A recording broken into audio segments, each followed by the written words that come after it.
Isaac Asimov. El hombre bicentenario. Cuento extraído del libro El hombre bicentenario. Título original. The Complete Story. Segundo, extracto, traducción. Carlos Gardini. Copyright 1998. Ediciones B, Sociedad Anónima. AF.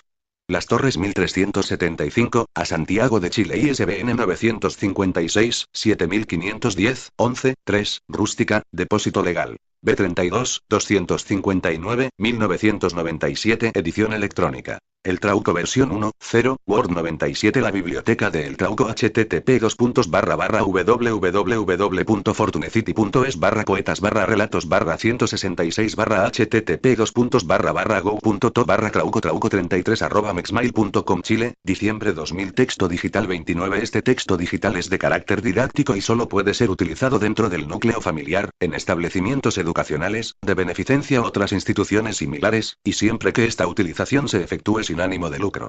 Todos los derechos pertenecen a los titulares del copyright. Cualquier otra utilización de este texto digital para otros fines que no sean los expuestos anteriormente es de entera responsabilidad de la persona que los realiza. 1. Las 3 leyes de la robótica. 1. Un robot no debe causar daño a un ser humano ni, por inacción, permitir que un ser humano sufra ningún daño. 2. Un robot debe obedecer las órdenes impartidas por los seres humanos, excepto cuando dichas órdenes estén reñidas con la primera ley. 3. Un robot debe proteger su propia existencia, mientras dicha protección no esté reñida ni con la primera ni con la segunda ley. Gracias, dijo Andrew Martin, aceptando el asiento que le ofrecían. Su semblante no delataba a una persona acorralada, pero eso era. En realidad su semblante no delataba nada, pues no dejaba ver otra expresión que la tristeza de los ojos. Tenía el cabello lacio, castaño claro y fino, y no había vello en su rostro. Parecía recién afeitado. Vestía anticuadas, pero pulcras ropas de color rojo aterciopelado. Al otro lado del escritorio estaba el cirujano, y la placa del escrito incluía una serie identificatoria de letras y números, pero Andrew no se molestó en leerla. Bastaría con llamarle doctor. ¿Cuándo se puede realizar la operación, doctor?, preguntó. El cirujano murmuró, con esa inalienable nota de respeto que un robot siempre usaba ante un ser humano. No estoy seguro de entender cómo o en quién debe realizarse esa operación, señor. El rostro del cirujano habría revelado cierta respetuosa intransigencia si tal expresión o cualquier otra hubiera sido posible en el acero inoxidable con un ligero tono de bronce. Andrew Martin estudió la mano derecha del robot, la mano quirúrgica, que descansaba en el escritorio.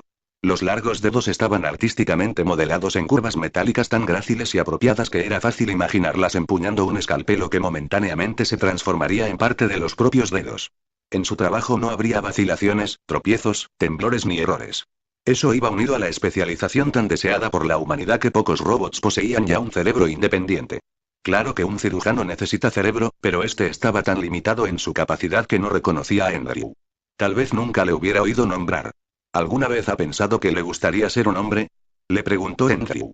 El cirujano dudó un momento, como si la pregunta no encajara en sus sendas positrónicas. Pero yo soy un robot, señor.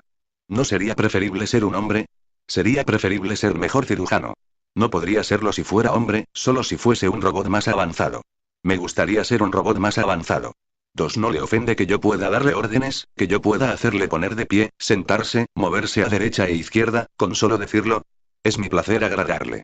Si sus órdenes interfiriesen en mi funcionamiento respecto de usted o de cualquier otro ser humano, no le obedecería. La primera ley, concerniente a mi deber para con la seguridad humana, tendría prioridad sobre la segunda ley, la referente a la obediencia. De no ser así, la obediencia es un placer para mí, pero ¿a quién debo operar? A mí. Imposible. Es una operación evidentemente dañina. Eso no importa, dijo Andrew con calma. No debo infligir daño, objetó el cirujano. A un ser humano no, pero yo también soy un robot. 2. Andrew tenía mucha más experiencia de robot cuando acabaron de manufacturarlo.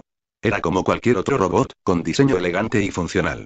Le fue bien en el hogar a donde lo llevaron, en aquellos días en que los robots eran una rareza en las casas y en el planeta. Había 4 personas en la casa. El señor, la señora, la señorita y la niña. Conocía los nombres, pero nunca los usaba. El señor se llamaba Gerald Martin. Su número de serie era NDR, no se acordaba de las cifras. Había pasado mucho tiempo, pero si hubiera querido recordarlas habría podido hacerlo. Solo que no quería. La niña fue la primera en llamarlo Andrew, porque no era capaz de pronunciar las letras, y todos hicieron lo mismo que ella. La niña llegó a vivir 90 años y había fallecido tiempo atrás. En cierta ocasión, él quiso llamarla señora, pero ella no se lo permitió. Fue niña hasta el día de su muerte. Andrew estaba destinado a realizar tareas de ayuda de cámara, de mayordomo y de criado. Eran días experimentales para él y para todos los robots en todas partes, excepto en las factorías y las estaciones industriales y exploratorias que se hallaban fuera de la Tierra. Los Martín le tenían afecto y muchas veces le impedían realizar su trabajo porque la señorita y la niña preferían jugar con él. Fue la señorita la primera en darse cuenta de cómo se podía solucionar aquello. Te ordenamos a que juegues con nosotras y debes obedecer las órdenes, le dijo. Lo lamento, señorita, contestó Andrew, pero una orden previa del señor sin duda tiene prioridad. Papá solo dijo que esperaba que tú te encargaras de la limpieza, replicó ella. Eso no es una orden. Yo sí te lo ordeno. Al señor no le importaba. El señor sentía un gran cariño por la señorita y por la niña, incluso más que la señora, y Andrew también les tenía cariño. Al menos, el efecto que ellas ejercían sobre sus actos eran aquellos que en un ser humano se hubieran considerado los efectos del cariño. Andrew lo consideraba cariño, pues no conocía otra palabra designarlo. Talló para la niña un pendiente de madera. Ella se lo había ordenado. Al parecer, a la señorita le habían regalado por su cumpleaños un pendiente de marfilina con volutas, y la niña sentía celos. Solo tenía un trozo de madera y se lo dio a Andrew con un cuchillo de cocina. Andrew lo talló rápidamente. Qué bonito, Andrew, dijo la niña. Se lo enseñaré a papá. El señor no podía creerlo. ¿Dónde conseguiste esto, Mandy? Así llamaba el señor a la niña. Cuando la niña le aseguró que decía la verdad, el señor se volvió hacia Andrew. ¿Lo has hecho tú, Andrew? Sí, señor. ¿De dónde copiaste el diseño? Es una representación geométrica, señor, que armoniza con la fibra de la madera. Al día siguiente, el señor le llevó otro trozo de una madera y un vibrocuchillo eléctrico. Talla algo con esto, Andrew. Lo que quieras. Andrew obedeció y el señor le observó, luego, examinó el producto durante un largo rato. Después de eso, Andrew dejó de servir la mesa. Le ordenaron que leyera libros sobre diseño de muebles, y aprendió a fabricar gabinetes y escritorios. El señor le dijo, son productos asombrosos, Andrew. Me complace hacerlos, señor. ¿Cómo que te complace? Los circuitos de mi cerebro funcionan con mayor fluidez. He oído usar el término complacer y el modo en que usted lo usa concuerda con mi modo de sentir. Me complace hacerlos, señor. Gerald Martin llevó a Andrew a la Oficina Regional de Robots y Hombres Mecánicos de Estados Unidos. Como miembro de la legislatura regional, no tuvo problemas para conseguir una entrevista con el jefe de robopsicología. Más aún, solo estaba calificado para poseer un robot por ser miembro de la legislatura. Los robots no eran algo habitual en aquellos días. Andrew no comprendió nada al principio, pero en años posteriores, ya con mayores conocimientos, evocaría esa escena y lo comprendería. El robopsicólogo, Merton Mansky, escuchó con el ceño cada vez más fruncido y realizó un esfuerzo para no tamborilear en la mesa con los dedos. Tenía tensos los rasgos y la frente arrugada y daba la impresión de ser más joven de lo que aparentaba. La robótica no es un arte exacto, señor Martín, dijo. No puedo explicárselo detalladamente, pero la matemática que rige la configuración de las sendas positrónicas es tan compleja que solo permite soluciones aproximadas. Naturalmente, como construimos todo en torno de las tres leyes, estas son incontrovertibles. Desde luego, reemplazaremos ese robot, en absoluto, protestó el señor. No se trata de un fallo. Él cumple perfectamente con sus deberes. El punto es que también realiza exquisitas tallas en madera y nunca repite los diseños. Produce obras de arte. Mansky parecía confundido. Es extraño. Claro que actualmente estamos probando con sendas generalizadas, ¿cree usted que es realmente creativo? Véalo usted mismo.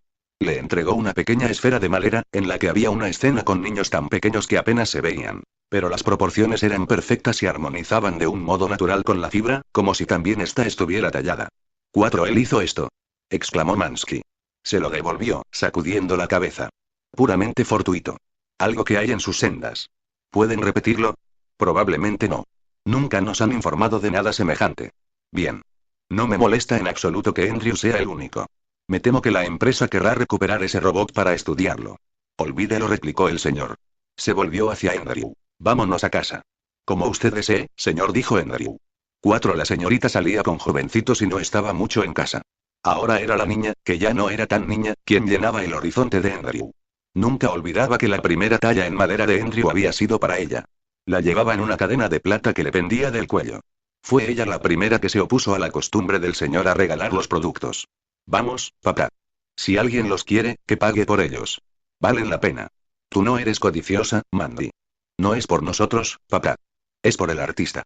Andrew jamás había oído esa palabra y en cuanto tuvo un momento a solas la buscó en el diccionario.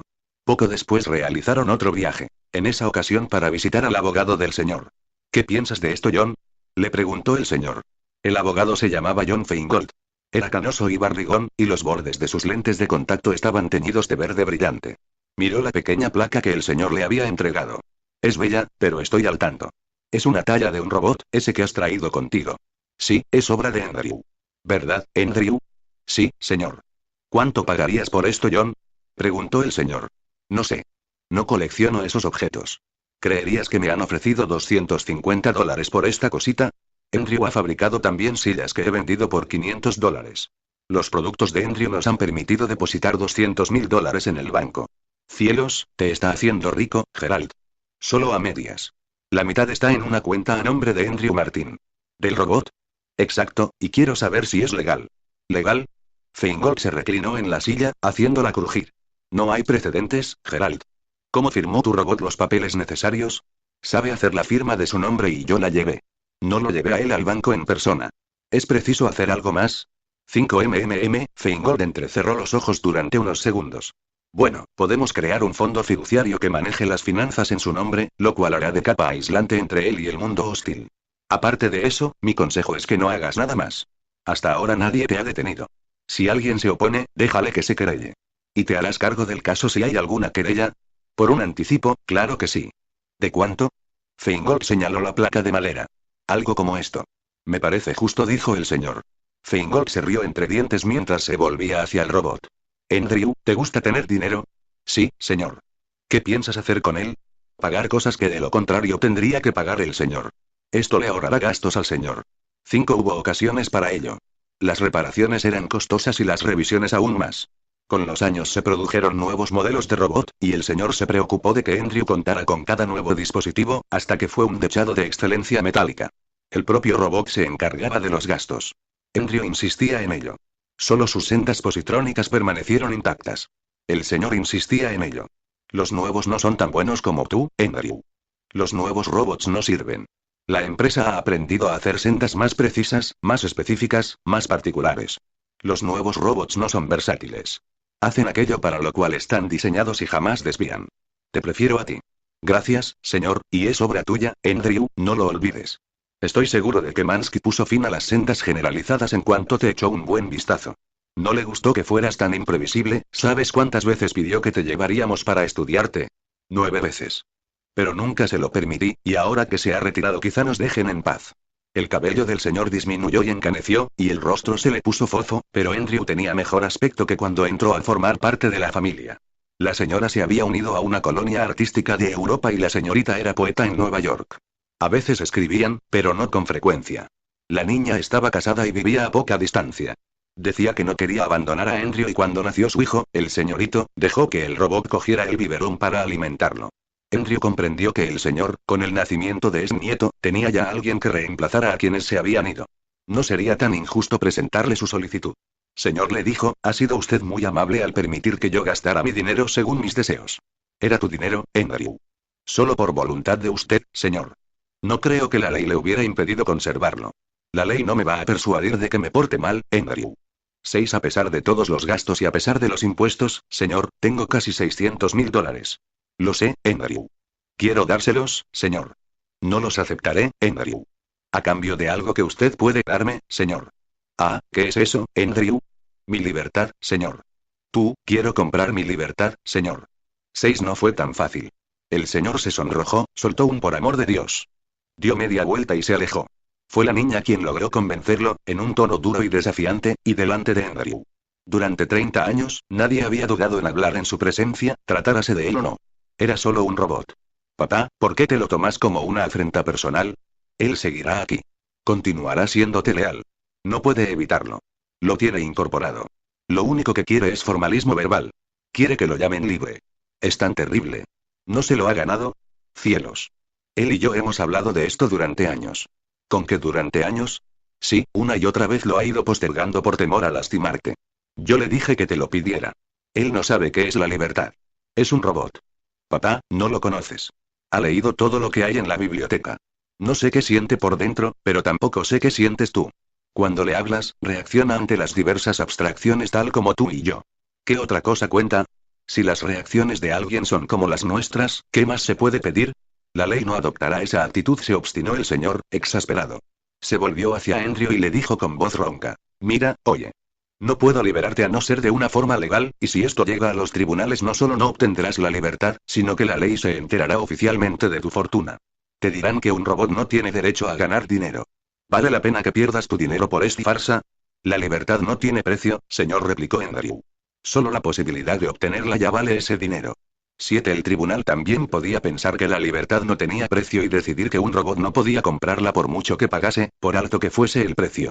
La declaración del abogado regional, que representaba a quienes habían entablado un pleito conjunto para oponerse a la libertad de Andrew, fue esta. La palabra libertad no significaba nada cuando se aplicaba a un robot, pues solo un ser humano podía ser libre. Lo repitió varias veces, siempre que le parecía apropiado. Lentamente, moviendo las manos al son de las palabras. La niña pidió permiso para hablar en nombre de Andrew. 7. La llamaron por su nombre completo, el cual Andrew nunca había oído antes. Amanda Laura Martin Charney puede acercarse al estrado. Gracias, señoría. No soy abogada y no sé hablar con propiedad, pero espero que todos presten atención al significado e ignoren las palabras. Comprendamos qué significa ser libre en el caso de Andrew. En algunos sentidos, ya lo es. Lleva por lo menos 20 años sin que un miembro de la familia Martín le ordene hacer algo que él no hubiera hecho por propia voluntad.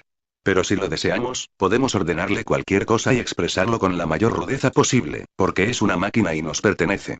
¿Por qué ha de seguir en esa situación, cuando nos ha servido durante tanto tiempo y tan lealmente y ha ganado tanto dinero para nosotros?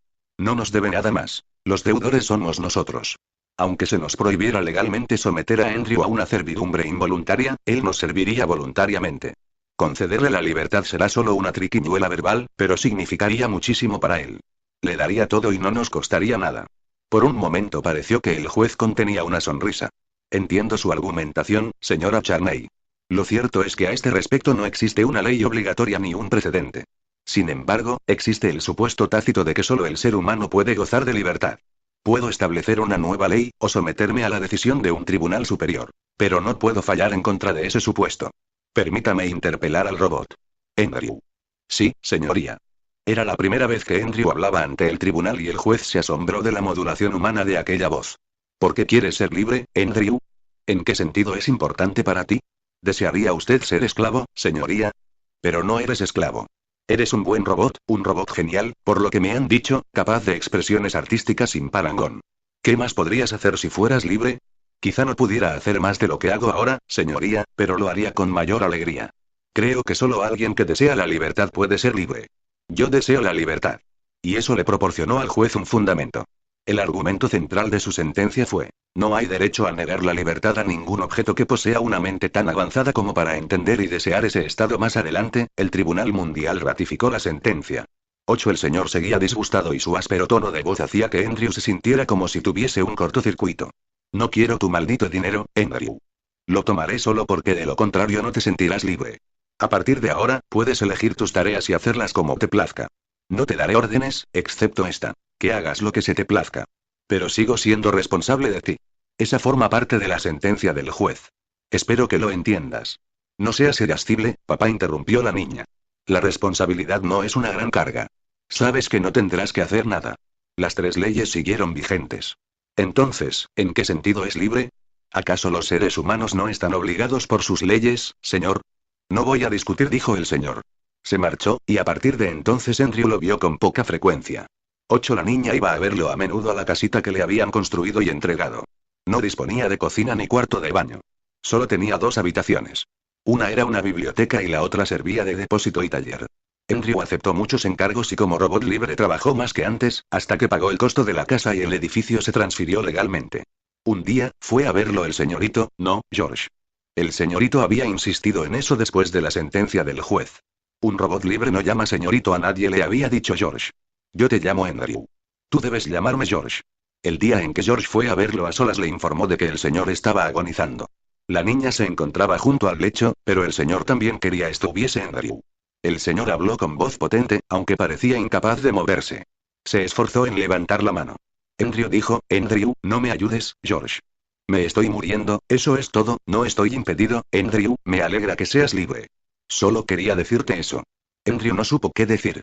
Nunca había estado frente a un moribundo, pero sabía que era el modo humano de dejar de funcionar. Era como ser desmontado de una manera involuntaria e irreversible, y Andrew no sabía qué era lo apropiado decir en ese momento. Solo pudo quedarse en pie, callado e inmóvil. Cuando todo terminó, la niña le dijo: tal vez te haya parecido huraño hacia el final, Andrew, pero estaba viejo y le dolió que quisieras ser libre. Y entonces Andrew halló las palabras adecuadas. Nunca habría sido libre sin él, niña. 9. Andrew comenzó a usar ropa después de la muerte del señor. Empezó por ponerse unos pantalones viejos, unos que le había dado George. George ya estaba casado y era abogado. Se incorporó a la firma de Feingold. El viejo Feingold había muerto tiempo atrás, pero su hija continuó con el bufete, que con el tiempo pasó a llamarse Feingold y Martin. Conservó ese nombre incluso cuando la hija se retiró y ningún Feingold la sucedió. En la época en que Andrew se puso ropa por primera vez, el apellido Martin acababa de añadirse a la firma. George se esforzó en no sonreír al verle ponerse los pantalones por primera vez, pero Andrew le notó la sonrisa en los ojos. George le enseñó a cómo manipular la carga de estática para permitir que los pantalones se abrieran, le cubrieran la parte inferior del cuerpo y se cerraran. George le hizo una demostración con sus propios pantalones, pero Andrew comprendió que él tardaría en imitar la soltura de ese movimiento.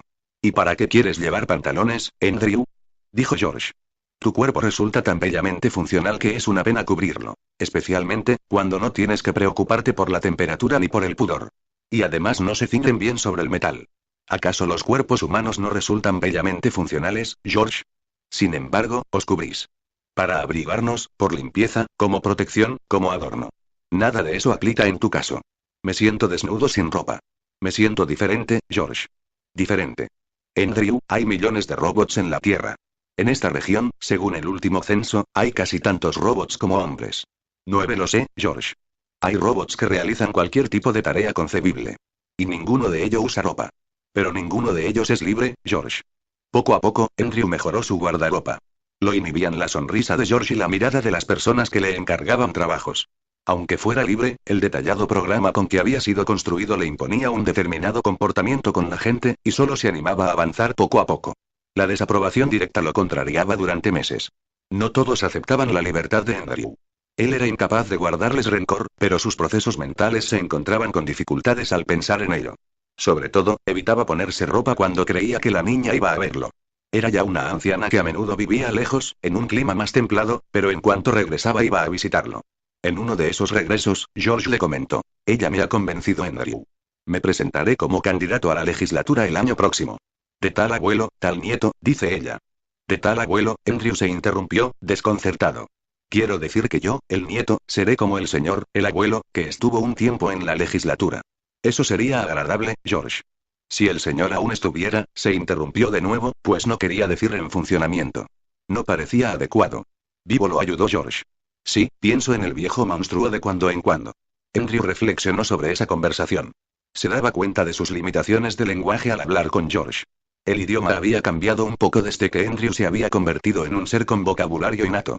Además, George practicaba una lengua coloquial que el señor y la niña no utilizaban. ¿Por qué llamaba monstruo al señor, cuando esa palabra no parecía la apropiada?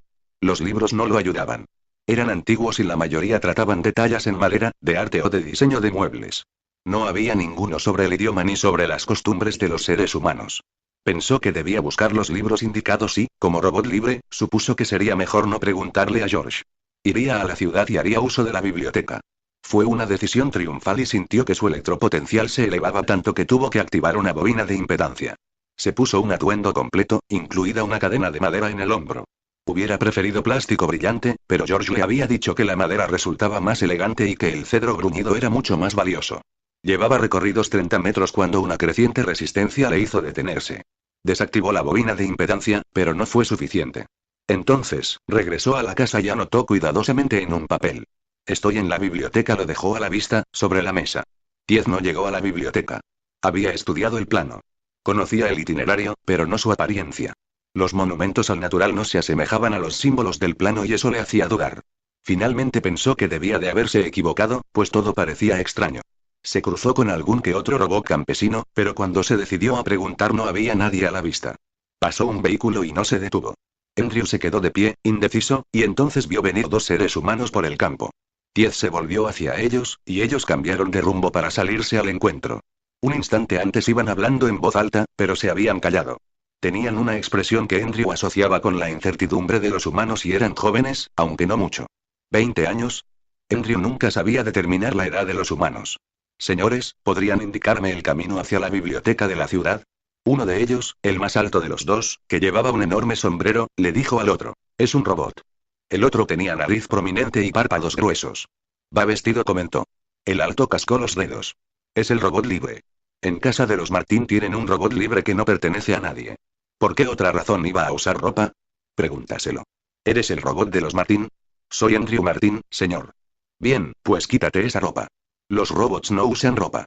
Y le dijo al otro: es repugnante. Míralo. Andrew titubeó. Hacía tanto tiempo que no oía una orden en ese tono de voz que los circuitos de la segunda ley se atascaron un instante.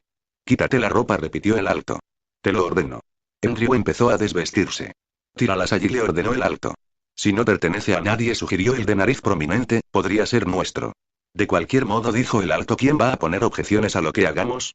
No estamos dañando ninguna propiedad, y le indicó a Andrew. Apóyate sobre la cabeza. La cabeza no es para, balbuceó él. Es una orden. Si no sabes cómo hacerlo, inténtalo. Andrew volvió a dudar y luego apoyó la cabeza en el suelo. Intentó levantar las piernas y cayó pesadamente. Quédate quieto, le ordenó el alto, y le dijo al otro. Podemos desmontarlo. ¿Alguna vez has desmontado un robot? ¿Nos dejará hacerlo? ¿Cómo podría impedirlo? Andrew no tenía modo de impedirlo si le ordenaban no resistirse. La segunda ley, la de obediencia, tenía prioridad sobre la tercera ley, la de supervivencia. En cualquier caso, no podía defenderse sin hacerles daño, y eso significaría violar la primera ley. Ante ese pensamiento, sus unidades motrices se contrajeron ligeramente y Andrew se quedó allí tiritando. El alto lo empujó con el pie. Es pesado. Creo que vamos a necesitar herramientas para este trabajo. Podríamos ordenarle que se desmonte él mismo. Sería divertido verle intentarlo.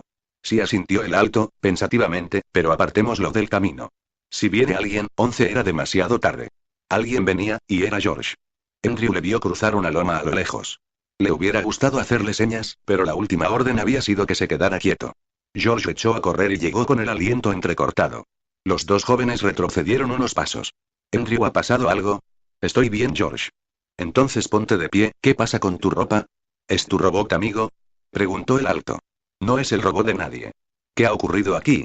Le pedimos cortésmente que se quitara la ropa. ¿Por qué te molesta, si no es tuyo? ¿Qué hacían, Andrew?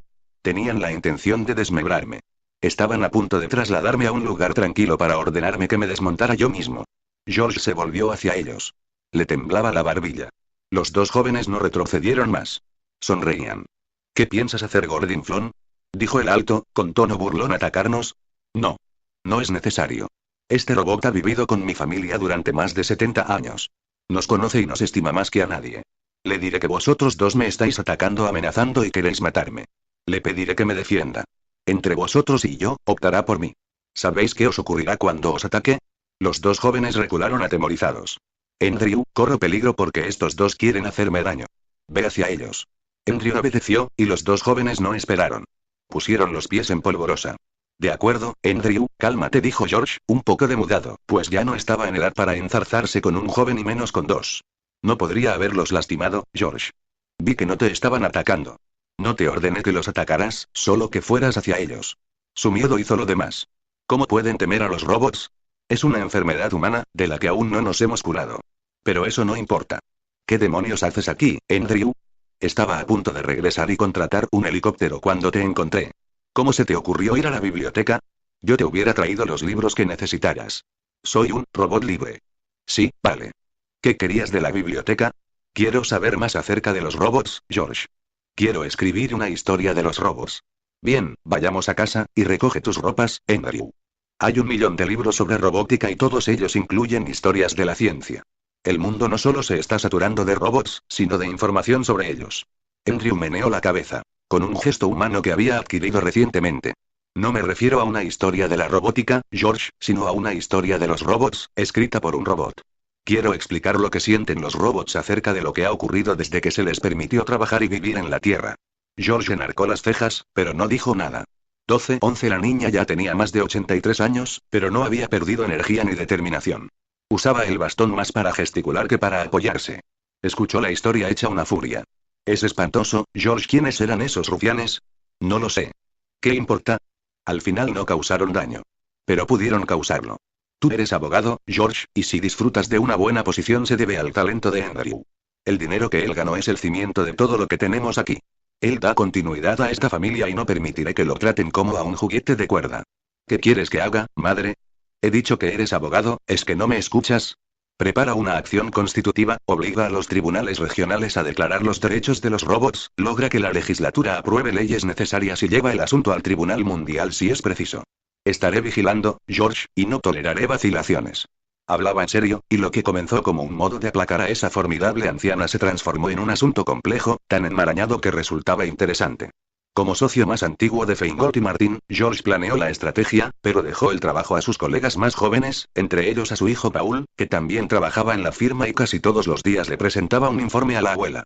Ella, a su vez, deliberaba todos los días con Andrew. Andrew estaba profundamente involucrado. Postergó nuevamente su trabajo en el libro sobre los robots mientras cavilaba sobre las argumentaciones judiciales, y en ocasiones hacía útiles sugerencias. George me dijo que los seres humanos siempre han temido a los robots, dijo una vez. Mientras sea así, los tribunales y las legislaturas no trabajarán a favor de ellos. ¿No tendría que hacerse algo con la opinión pública? Así que, mientras Paul permanecía con el juzgado, George optó por la tribuna pública. Eso le permitía ser informal y llegaba al extremo de usar esa ropa nueva y floja que llamaban harapos. Pero no te la pises en el estrado, papá, le advirtió Paul. Interpeló a la convención anual de Holonoticias en una ocasión, diciendo: si en virtud de la segunda ley podemos exigir a cualquier robot obediencia ilimitada en todos los aspectos que entrañan daño para un ser humano, entonces cualquier ser humano tiene un temible poder sobre cualquier robot. Como la segunda ley tiene prioridad sobre la tercera, cualquier ser humano puede hacer uso de la ley de obediencia para anular la ley de autoprotección. Puede ordenarle a cualquier robot que se haga daño a sí mismo o que se autodestruya, solo por capricho. ¿Es eso justo? ¿Trataríamos así a un animal? Hasta un objeto inanimado que nos ha prestado un buen servicio se gana nuestra consideración. Y un robot no es insensible. No es un animal. Puede pensar, hablar, razonar, bromear. Podemos tratarlos como amigos, podemos trabajar con ellos y no brindarles el fruto de esa amistad, el beneficio de la colaboración mutua. Si un ser humano tiene el derecho de darle a un robot cualquier orden que no suponga daño para un ser humano, debería tener la decencia de no darle a un robot ninguna orden que suponga daño para un robot, a menos que lo requiera la seguridad humana. Un gran poder supone una gran responsabilidad, y si los robots tienen 3 leyes para proteger a los hombres, ¿es mucho pedir que los hombres tengan un par de leyes para proteger a los robots? Andrew tenía razón.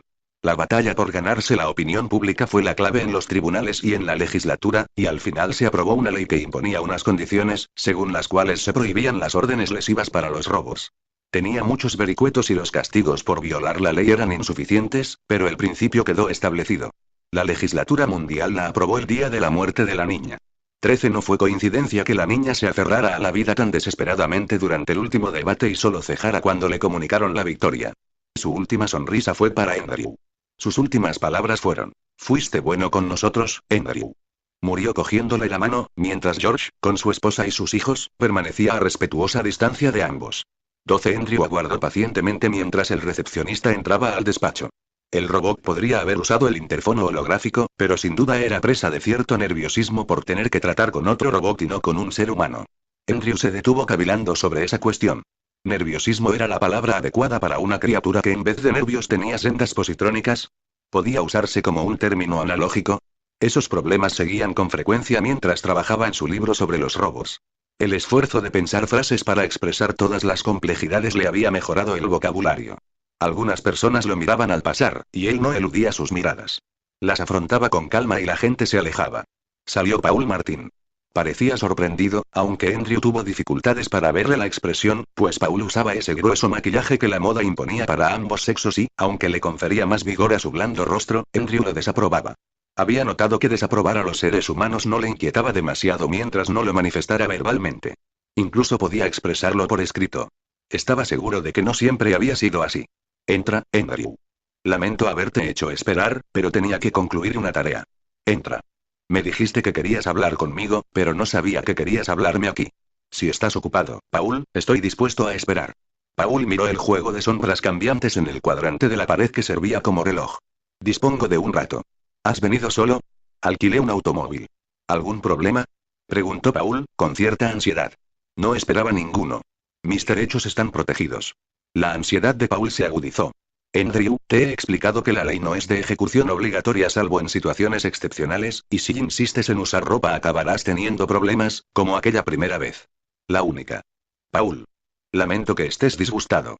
Bien, míralo de este modo. Eres prácticamente una leyenda viviente, Andrew, y eres demasiado valioso para arrogarte el derecho de ponerte en peligro. ¿Cómo anda el libro? Me estoy acercando al final, Paul. El editor está muy contento. Bien. No sé si se encuentra contento exactamente con el libro en cuanto tal. Creo que piensa vender muchos ejemplares porque está escrito por un robot, y eso le hace estar contento. Me temo que es muy humano. 14. No estoy disgustado. Que se venda, sea cual sea la razón, porque eso significará dinero y me vendrá bien. La abuela te dejó, la niña era generosa y sé que puedo contar con la ayuda de la familia. Pero espero que los derechos del libro me ayuden en el próximo paso. ¿De qué hablas? Quiero ver al presidente de Robots y Hombres Mecánicos Sociedad Anónima. He intentado concentrar una cita, pero hasta ahora no pude dar con él. La empresa no colaboró conmigo en la preparación del libro, así que no me sorprende. Paul estaba divirtiéndose. Colaboración es lo último que puedes esperar. La empresa no colaboró con nosotros en nuestra gran lucha por los derechos de los robots. Todo lo contrario, ya entiendes por qué. Si les otorgas derechos a los robots, quizá la gente no quiera comprarlos. Pero si llamas tú, podrás conseguirme una entrevista. Me tienen poca simpatía como a ti, Andrew. Quizá puedas insinuar que la firma Feingold y Martin está dispuesta a iniciar una campaña para reforzar aún más los derechos de los robots. ¿No sería una mentira, Andrew? Sí, Paul, y yo no puedo mentir. Por eso debes llamar tú. Ah, no puedes mentir, pero puedes instigarme a mentir, ¿verdad? Eres cada vez más humano, Andrew. 13. No fue fácil, a pesar del renombre de Paul. Pero al fin se logró. Harley Smith Robertson, que descendía del fundador de la empresa por línea materna y había adoptado ese guión en el apellido para indicarlo, parecía disgustado. Se aproximaba a la edad de jubilarse, y el tema de los derechos de los robots había acaparado su gestión como presidente. Llevaba el cabello gris aplastado y el rostro sin maquillaje. Miraba a Andrew con hostilidad. Hace un siglo, dijo Andrew, un tal Merton Mansky, de esta empresa, me dijo que la matemática que rige la trama de las sendas positrónicas era tan compleja que solo permitía soluciones complejas y, por lo tanto, mis aptitudes no eran del todo previsibles. Eso fue hace casi un siglo. Smith Robertson dudó un momento, luego añadió en tono frío. Ya no es así. Nuestros robots están construidos y adiestrados con precisión para realizar sus tareas. Sí, dijo Paul, que estaba allí para cerciorarse de que la empresa actuara limpiamente, con el resultado de que mi recepcionista necesita asesoramiento cada vez que se aparta de una tarea convencional. Más se disgustaría usted si se pusiera a improvisar, replicó Smith Robertson. Entonces, ¿ustedes ya no manufacturan robots como yo, flexibles y adaptables? Preguntó Andrew. No. La investigación que he realizado para preparar mi libro, prosiguió Andrew, indica que soy el robot más antiguo en activo. 15. El más antiguo ahora y el más antiguo siempre. El más antiguo que habrá nunca. Ningún robot es útil después de 25 años. Los recuperaremos para reemplazarlos por modelos más nuevos. Ningún robot es útil después de 25 años tal como se los fabrica ahora, señaló Paul. Andrew es muy especial en ese sentido. Andrew, ateniéndose al rumbo que se había trazado, dijo. Por ser el robot más antiguo y flexible del mundo, no soy tan excepcional como para merecer un tratamiento especial de la empresa. En absoluto, respondió Smith Robertson. Ese carácter excepcional es un estorbo para la empresa. Si usted estuviera alquilado, en vez de haber sido vendido por una infortunada decisión, lo habríamos reemplazado hace muchísimo tiempo. Pero de eso de trata, se animó Andrew. Soy un robot libre y soy dueño de mí mismo. Por lo tanto, acudo a usted a pedirle que me reemplace. Usted no puede hacerlo sin el consentimiento del dueño. En la actualidad, ese consentimiento se incluye obligatoriamente como condición para el alquiler, pero en mi época no era así. Smith Robertson estaba estupefacto y desconcertado, y guardó silencio. Andrew observó el holograma de la pared. Era una máscara mortuoria de Susan Calvin, santa patrona de la robótica. Había muerto 2 siglos atrás, pero después de escribir el libro Andrew le conocía tan bien que tenía la sensación de haberla tratado personalmente. ¿Cómo puedo reemplazarte?, replicó Smith Robertson. Si le reemplazo como robot, ¿cómo puedo darle el nuevo robot a usted, el propietario, si en el momento del reemplazo usted deja de existir? Sonrió de un modo siniestro. No es difícil, terció Paul. La personalidad de Andrew está asentada en su cerebro positrónico, y esa parte no se puede reemplazar sin crear un nuevo robot. Por consiguiente, el cerebro positrónico es Andrew el propietario. Todas las demás piezas del cuerpo del robot se pueden reemplazar sin alterar la personalidad del robot, y esas piezas pertenecen al cerebro. Yo diría que Andrew desea proporcionarle a su cerebro un nuevo cuerpo robótico. En efecto, asintió Andrew. Se volvió hacia Smith Robertson. Ustedes han fabricado androides, ¿verdad? Robots que tienen apariencia humana, incluida la textura de la piel. Sí, lo hemos hecho. Funcionaban perfectamente con su cutis y sus tendones fibrosintéticos. Prácticamente no había nada de metal, salvo en el cerebro, pero eran tan resistentes como los robots de metal. Más resistentes, en realidad. Paul se interesó. No lo sabía. ¿Cuántos hay en el mercado? Ninguno, contestó Smith Robertson. Eran mucho más caros que los modelos de metal, y un estudio del mercado reveló que no serían aceptados. Parecían demasiado humanos. Pero la empresa conserva toda su destreza, afirmó Andrew. Deseo, pues, ser reemplazado por un robot orgánico, por un androide. ¡Santo cielo!, exclamó Paul. Smith Robertson se puso rígido. Eso es imposible. ¿Por qué imposible?, preguntó Andrew. Pagaré lo que sea, dentro de lo razonable, por supuesto. No fabricamos androides. 16 no quieren fabricar androides, dijo Paul. Eso no es lo mismo que no poseer la capacidad para fabricarlos. De todos modos, fabricar androides va contra nuestra política pública. No hay ley que lo prohíba, señaló Paul. Aún así, no los fabricamos ni pensamos hacerlo. Paul se aclaró la garganta. Señor Smith Robertson, Andrew es un robot libre y está amparado por la ley que garantiza los derechos de los robots. Entiendo que usted está al corriente de ello. Ya lo creo. Este robot, como robot libre, opta por usar vestimenta. Por esta razón, a menudo es humillado por seres humanos desconsiderados, a pesar de la ley que prohíbe humillar a los robots. Es difícil tomar medidas contra infracciones vagas que no cuentan con la reprobación general de quienes deben decidir sobre la culpa y la inocencia. Nuestra empresa lo comprendió desde el principio. Lamentablemente, la firma de su padre no. Mi padre ha muerto, pero en este asunto veo una clara infracción, con una parte perjudicada. ¿De qué habla?, gruñó Smith Robertson. Andrew Martin, que acaba de convertirse en mi cliente, es un robot libre capacitado para solicitar a robots y hombres mecánicos el derecho de reemplazo, el cual la empresa otorga a quien posee un robot durante más de 25 años. Más aún, la empresa insiste en que haya reemplazos. Paul sonrió con desenfado. El cerebro positrónico de mi cliente es propietario del cuerpo de mi cliente, que, desde luego, tiene más de 25 años. El cerebro positrónico exige reemplazo del cuerpo y ofrece pagar un precio razonable por un cuerpo de androide, en calidad de dicho reemplazo. Si usted rechaza el requerimiento, mi cliente sufrirá una humillación y presentaremos una querella. Además, aunque la opinión pública no respaldara la reclamación de un robot en este caso, le recuerdo que su empresa no goza de popularidad. Hasta quienes más utilizan los robots y se aprovechan de ellos recelan la empresa. Esto puede ser un vestigio de tiempos en que los robots eran muy temidos. Puede ser resentimiento contra el poderío y la riqueza de robots y hombres mecánicos, que ostenta el monopolio mundial. Sea cual fuera la causa, el resentimiento existe y creo que usted preferirá no ir a juicio, teniendo en cuenta que mi cliente es rico y que vivirá muchos siglos, lo cual le permitirá prolongar la batalla eternamente. Smith Robertson se había ruborizado. Usted intenta obligarme a, no le obligo a nada. Si desea rechazar la razonable solicitud de mi cliente, puede hacerlo y nos marcharemos sin decir más, pero entablaremos un pleito, como es nuestro derecho, y a la larga usted perderá. Bien, empezó Smith Robertson, y se calló. Veo que va usted a aceptar. Puede que tenga dudas, pero al fin aceptará. Le haré otra aclaración. Si, al transferir el cerebro positrónico de mi cliente de su cuerpo actual a un cuerpo orgánico se produce alguna lesión, por leve que sea, no descansaré hasta haber arruinado a su empresa. De ser necesario, haré todo lo posible para movilizar a la opinión pública contra ustedes si una senda del cerebro de platino y iridio de mi cliente sufre algún daño. ¿Estás de acuerdo, Andrew? Andrew titubeó. Era como aprobar la mentira, el chantaje, el maltrato y la humillación de un ser humano, pero no hay daño físico, se dijo, no hay daño físico. Finalmente logró pronunciar un tímido sí.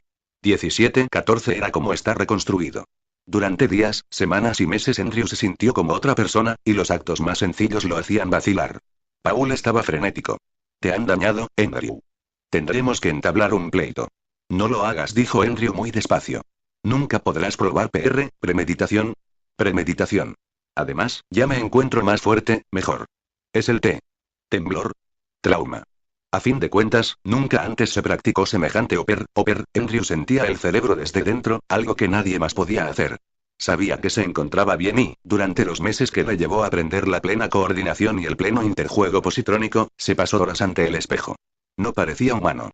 El rostro era rígido y los movimientos, demasiado deliberados.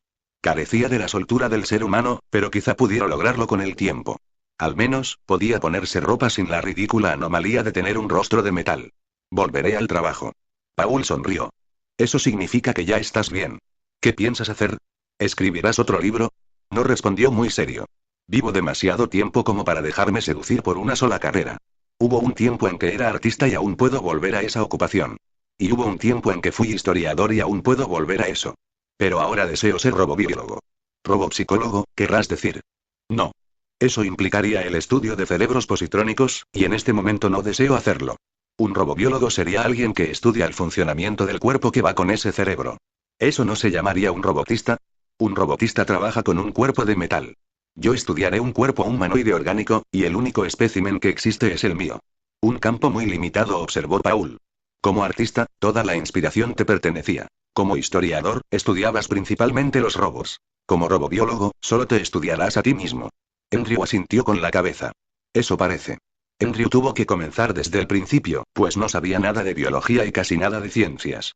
Empezó a frecuentar bibliotecas, donde consultaba índices electrónicos durante horas, con su apariencia totalmente normal debido a la ropa. Los pocos que sabían que era un robot no se entrometían. Construyó un laboratorio en una sala que añadió a su casa, y también se hizo una biblioteca. Transcurrieron años. Un día, Paul fue a verlo. Es una lástima que ya no trabajes en la historia de los robos. Tengo entendido que Robots y Hombres Mecánicos está adoptando una política radicalmente nueva. Paul había envejecido, y unas células fotoópticas habían reemplazado sus deteriorados ojos. En ese aspecto estaba más cerca de Andrew. ¿18 qué han hecho? Preguntó Andrew. Están fabricando ordenadores centrales, cerebros positrónicos gigantescos que se comunican por microondas con miles de robots. Los robots no poseen cerebro. Son las extremidades del gigantesco cerebro, y los dos están separados físicamente. ¿Es más eficiente? La empresa afirma que sí. Smith Robertson marcó el nuevo rumbo antes de morir. Sin embargo, tengo la sospecha de que es una reacción contra ti.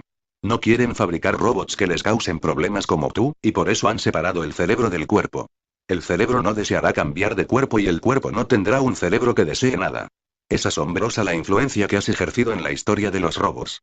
Tus facultades artísticas animaron a la empresa a fabricar robots más precisos y especializados. Tu libertad derivó en la formulación del principio de los derechos robóticos. Tu insistencia en tener un cuerpo de androide hizo que la empresa separase el cerebro del cuerpo.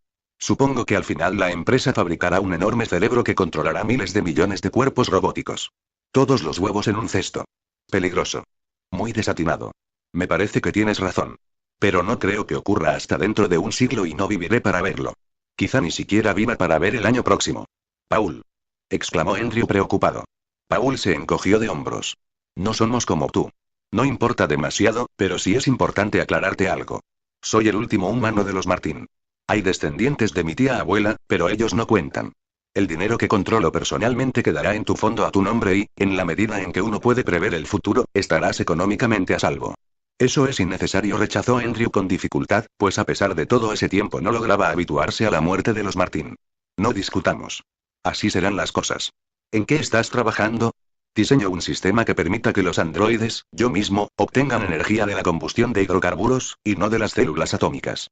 Paul enarcó las cejas. ¿De modo que puedan respirar y comer? Sí. ¿Cuánto hace que investigas ese problema? Mucho tiempo, pero creo que he diseñado una cámara de combustión adecuada para una descomposición catalizada controlada. ¿Pero por qué, Andrew? La célula atómica es infinitamente mejor. En ciertos sentidos, quizá. Pero la célula atómica es inhumana. 15 le llevó tiempo, pero Andrew tenía tiempo de sobra. Ante todo, no quiso hacer nada hasta que Paul muriese en paz. Con la muerte del bisnieto del señor, Andrew se sintió más expuesto a un mundo hostil, de modo que estaba aún más resuelto a seguir el rumbo que había escogido tiempo atrás. Pero no estaba solo. Aunque un hombre había muerto, la firma Feingold y Martin seguía viva, pues una empresa no muere, así como no muere un robot. La firma tenía sus instrucciones y las cumplió al pie de la letra. A través del fondo fiduciario y la firma legal, Andrew conservó su fortuna y, a cambio de 19 una suculenta comisión anual, Feingold y Martin se involucró en los aspectos legales de la nueva cámara de combustión. Cuando llegó el momento de visitar Robots y Hombres Mecánicos Sociedad Anónima, lo hizo a solas. En una ocasión había ido con el señor y en otra con Paul. Esta vez era la tercera, estaba solo y parecía un hombre. La empresa había cambiado. La planta de producción se había desplazado a una gran estación espacial, como ocurría con muchas industrias. Con ellas se habían ido muchos robots. La Tierra parecía cada vez más un parque, con una población similar a robots, de los cuales un 30% estaban dotados de un cerebro autónomo. El director de investigaciones era Alvin McDescu, de tez y cabellos oscuros y barba puntiaguda. Sobre la cintura solo usaba la faja pectoral impuesta por la moda. Andrew vestía según la anticuada moda de varias décadas. Te conozco, desde luego, dijo McDescu, y me agrada verte. Eres uno de nuestros productos más notables y es una lástima que el viejo Smith Robertson te tuviera inquina. Podríamos haber un gran trato contigo. Aún pueden. No, no creo. Ha pasado el momento. Hace más de un siglo que tenemos robots en la Tierra, pero eso está cambiando.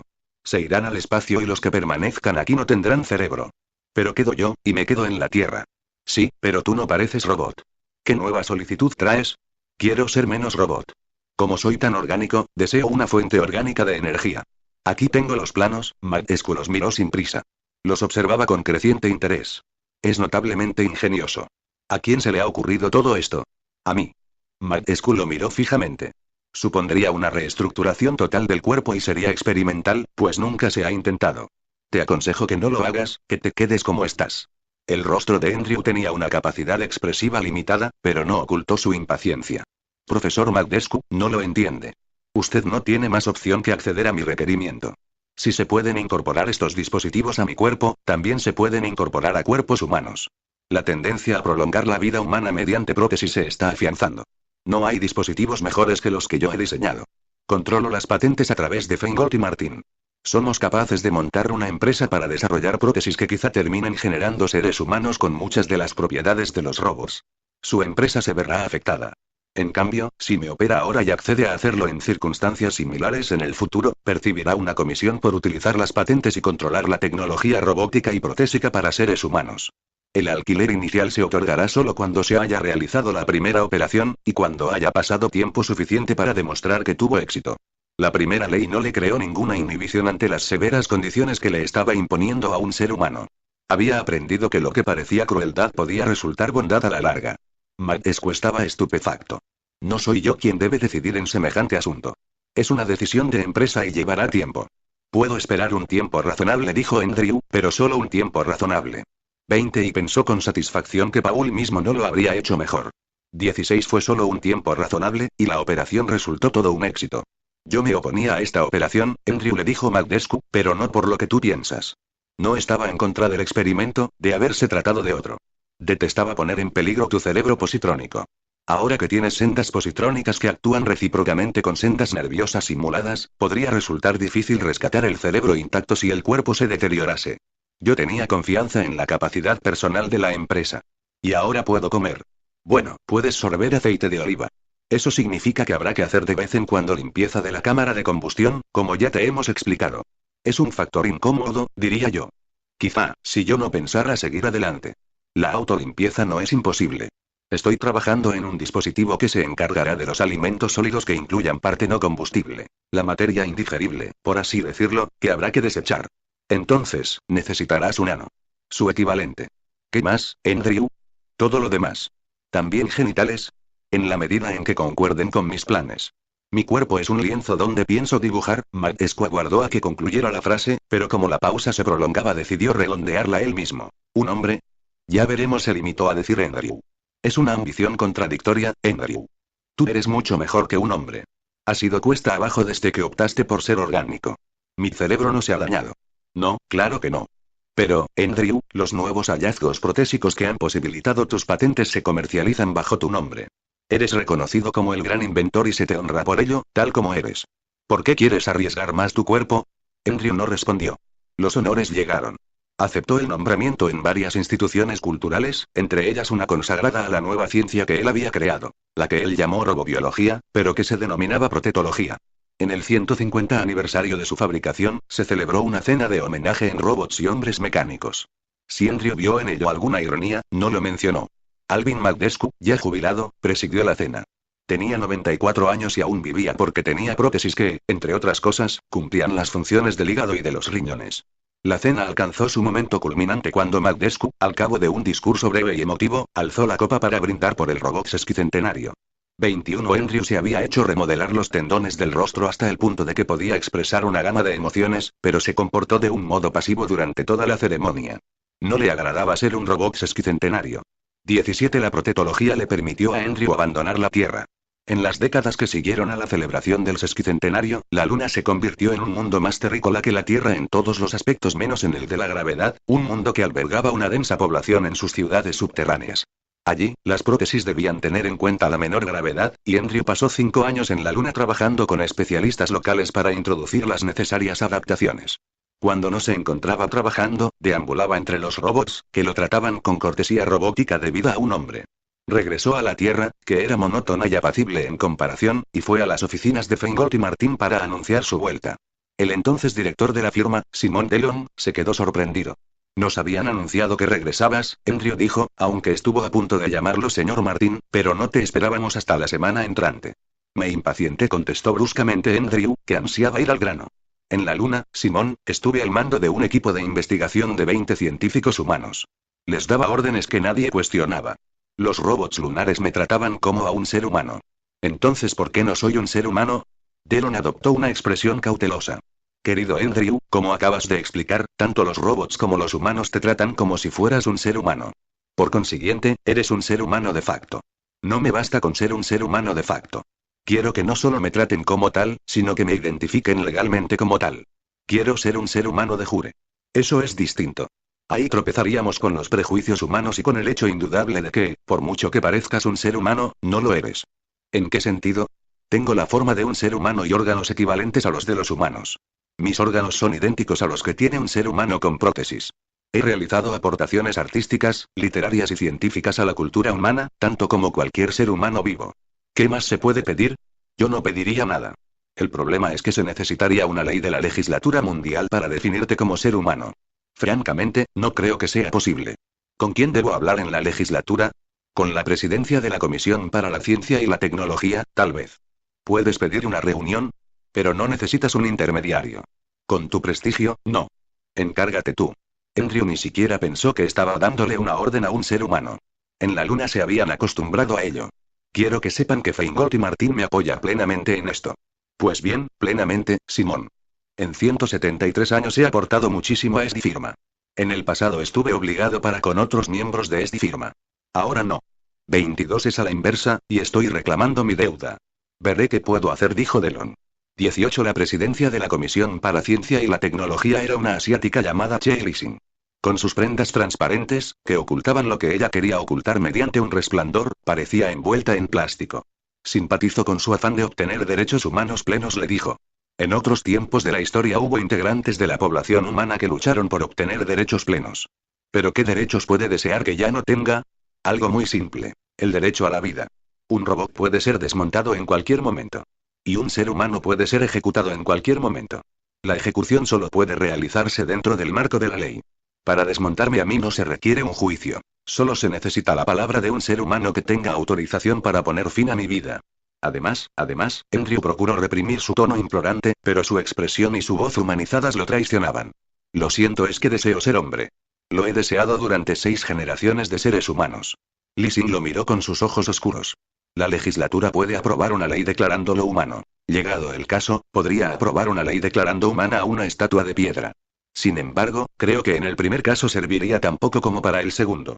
Los diputados son tan humanos como el resto de la población, y siempre existe un recelo contra los robots. Incluso actualmente. Todos admitiríamos que usted se ha ganado a pulso el premio de ser humano, pero persistiría el temor de sentar un precedente indeseable. ¿Qué precedente? Soy el único robot libre, el único de mi tipo, y nunca se fabricará otro. Pueden preguntárselo a robots y hombres mecánicos. Nunca es mucho tiempo, Andrew, o, si lo prefiere, señor Martin, pues personalmente le considero humano. La mayoría de los diputados se mostrarán reacios a sentar ese precedente, por insignificante que parezca. Señor Martin, cuenta usted con mi respaldo, pero no le aconsejo que abrigue esperanzas. En realidad, se reclinó en el asiento y arrugó la frente.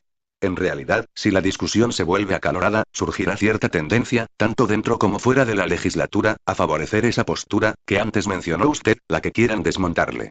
Librarse de usted podría ser el modo más fácil de resolver el dilema. Piénselo antes de insistir. Nadie recordará la técnica de la protetología, algo que me pertenece casi por completo. Parecerá cruel, pero no la recordarán. O, en todo caso, la recordarán desfavorablemente. Dirán que usted lo hizo con fines egoístas, que fue parte de una campaña para robotizar a los seres humanos o para humanizar a los robots. Y en cualquiera de ambos casos sería pérfido y maligno.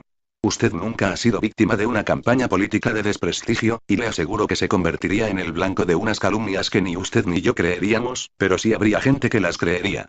Señor Martin, viva su vida en paz. Se levantó.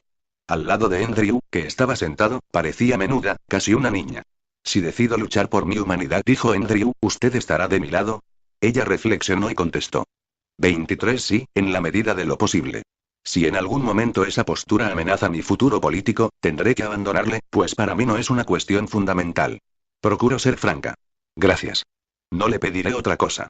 Me propongo continuar esta lucha al margen de las consecuencias, y le pediré ayuda mientras usted pueda brindármela. 19 No fue una lucha directa. Feingold y Martin aconsejó paciencia y Andrew masculló que no tenía una paciencia infinita. Luego, Feingold y Martin inició una campaña para delimitar la zona de combate. Entabló un pleito en el que se rechazaba la obligación de pagar deudas a un individuo con un corazón protésico, alegando que la posesión de un órgano robótico lo despojaba de humanidad y de sus derechos constitucionales. Lucharon con destreza y tenacidad. Perdían en cada paso que daban, pero procurando siempre que la sentencia resultante fuese lo más genérica posible, y luego la presentaban mediante apelaciones ante el Tribunal Mundial. Llevó años y millones de dólares. Cuando se dictó la última sentencia, Delon festejó la derrota como si fuera un portante triunfo. Andrew estaba presente en las oficinas de la firma, por supuesto. Hemos logrado dos cosas, Andrew, y ambas son buenas. En primer lugar, hemos establecido que ningún número de artefactos le quita la humanidad al cuerpo humano. En segundo lugar, hemos involucrado a la opinión pública de tal modo que estará a favor de una interpretación amplia de lo que significa humanidad, pues no hay ser humano existente que no desee una prótesis si eso puede mantenerlo con vida. ¿Y crees que la legislatura me concederá el derecho a la humanidad? Delon parecía un poco incómodo. En cuanto a eso, no puedo ser optimista. Queda el único órgano que el Tribunal Mundial ha utilizado como criterio de humanidad. Los seres humanos poseen un cerebro celular orgánico y los robots tienen un cerebro positrónico de platino e iridio. No, Andrew, no pongas esa cara. Carecemos de conocimientos para imitar el funcionamiento de un cerebro celular en estructuras artificiales parecidas al cerebro orgánico, así que no se puede incluir en la sentencia, ni siquiera tú podrías lograrlo. ¿Qué haremos entonces? Intentarlo, por supuesto. La diputada Lissing estará de nuestra parte y también una cantidad creciente de diputados. El presidente sin duda seguirá la opinión de la mayoría de la legislatura en este asunto. ¿Contamos con una mayoría? No, al contrario. Pero podríamos obtenerla si el público expresa su deseo de que se te incluya en una interpretación amplia de lo que significa humanidad. Hay pocas probabilidades, pero si no deseas abandonar debemos arriesgarnos. 20 La diputada Lissing era mucho más vieja que cuando Andrew la conoció. Ya no llevaba aquellas prendas transparentes, sino que tenía el cabello corto y vestía con ropa tubular. En cambio, Andrew aún se atenía, dentro de los límites de lo razonable, al modo de vestir que predominaba cuando él comenzó a usar ropa un siglo atrás. 24 Hemos llegado tan lejos como podíamos, Andrew. Lo intentaremos nuevamente después del receso, pero, con franqueza, la derrota es segura y tendremos que desistir. Todos estos esfuerzos solo me han valido una derrota segura en la próxima campaña parlamentaria. Lo sé, y lo lamento. Una vez dijiste que me abandonarías si se llegaba a ese extremo. ¿Por qué no lo has hecho? Porque cambié de opinión. Abandonarte se convirtió en un precio mucho más alto del que estaba dispuesta a pagar por una nueva gestión. Hace más de un cuarto de siglo que estoy en la legislatura. Es suficiente. No hay modo de hacerles cambiar de parecer, che. He convencido a toda la gente razonable. El resto, la mayoría, no están dispuestos a renunciar a su aversión emocional. La aversión emocional no es una razón válida para votar a favor o en contra. Lo sé, Andrew, pero la razón que alegan no es la aversión emocional. Todo se reduce al tema del cerebro, pues. ¿Pero es que todo ha de limitarse a una posición entre células y positrones? ¿No hay modo de imponer una definición funcional? ¿Debemos decir que un cerebro está hecho de esto o lo otro? ¿No podemos decir que el cerebro es algo capaz de alcanzar cierto nivel de pensamiento? No dará resultado. Tu cerebro fue fabricado por el hombre, el cerebro humano no. Tu cerebro fue construido, el humano se desarrolló. Para cualquier ser humano que se proponga mantener la barrera entre él y el robot, esas diferencias constituyen una muralla de acero de 1 kilómetro de grosor y 1 kilómetro de altura. Si pudiéramos llegar a la raíz de su antipatía, a la auténtica raíz al cabo de tantos años comentó tristemente Lissing, sigues intentando razonar con los seres humanos. Pobre Andrew, no te enfades, pero es tu personalidad robótica la que te impulsa en esa dirección. No lo sé, dijo Andrew.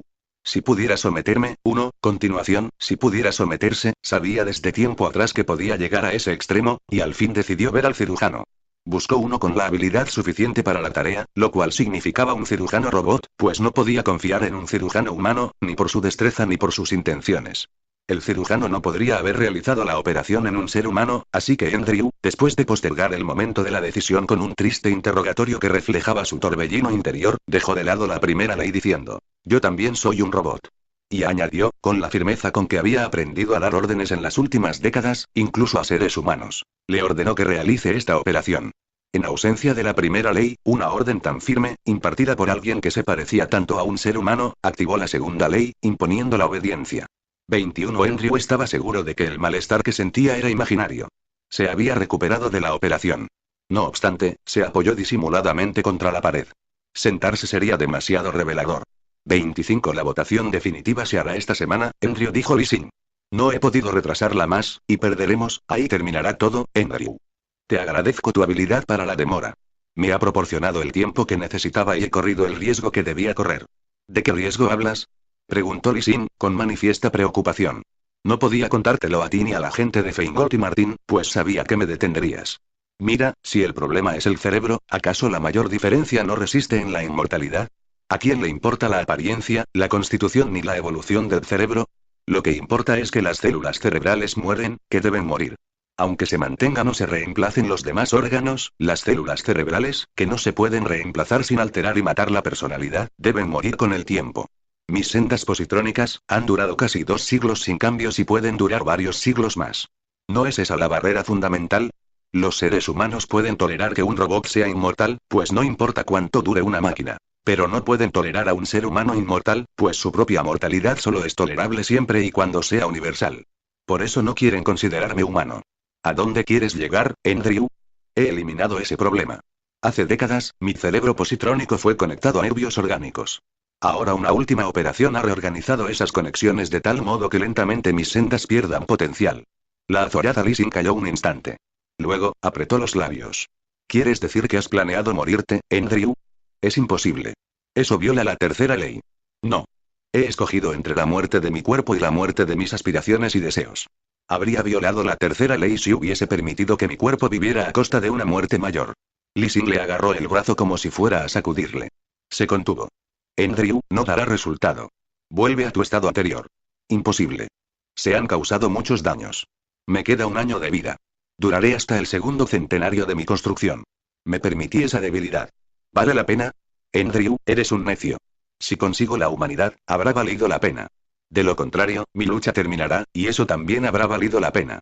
Lee Sin hizo algo que la asombró. Rompió a llorar en silencio. 22 Fue extraño el modo en que ese último acto capturó la imaginación del mundo. Andrew no había logrado conmover a la gente con todos sus esfuerzos, pero había aceptado la muerte para ser humano, y ese sacrificio fue demasiado grande para que lo rechazaran. La ceremonia final se programó deliberadamente para el segundo centenario. El presidente mundial debía firmar el acta y darle carácter de ley, y la ceremonia se transmitiría por una red mundial de emisoras y se vería en el estado de la Luna e incluso en la colonia marciana. Andrew iba en una silla de ruedas. Aún podía caminar, pero con gran esfuerzo. Ante los ojos de la humanidad, el presidente mundial dijo: hace 50 años, Andrew fue declarado el robot sesquicentenario. Hizo una pausa y añadió solemnemente: hoy, el señor Martín es declarado el hombre bicentenario. Y Andrew, sonriendo, extendió la mano para estrechar la del presidente. 23 Andrew yacía en el lecho. Sus pensamientos se disipaban. Intentaba agarrarse a ellos con desesperación. Un hombre. Era un hombre. Quería serlo hasta su último pensamiento. Quería disolverse, morir siendo hombre. Abrió los ojos y reconoció a Lee Sin que aguardaba solemnemente. Había otras personas, pero solo eran sombras irreconocibles. Únicamente Lee Sin se recortaba contra ese fondo cada vez más borroso. Andrew tendió la mano y sintió vagamente el apretón. Ella se esfumaba ante sus ojos mientras sus últimos pensamientos se disipaban. Pero, antes de que la imagen de Lee Sin se desvaneciera del todo, un último pensamiento cruzó la mente de Andrew por un instante fugaz. Niña, susurró, en voz tan queda que nadie le oyó. Fin.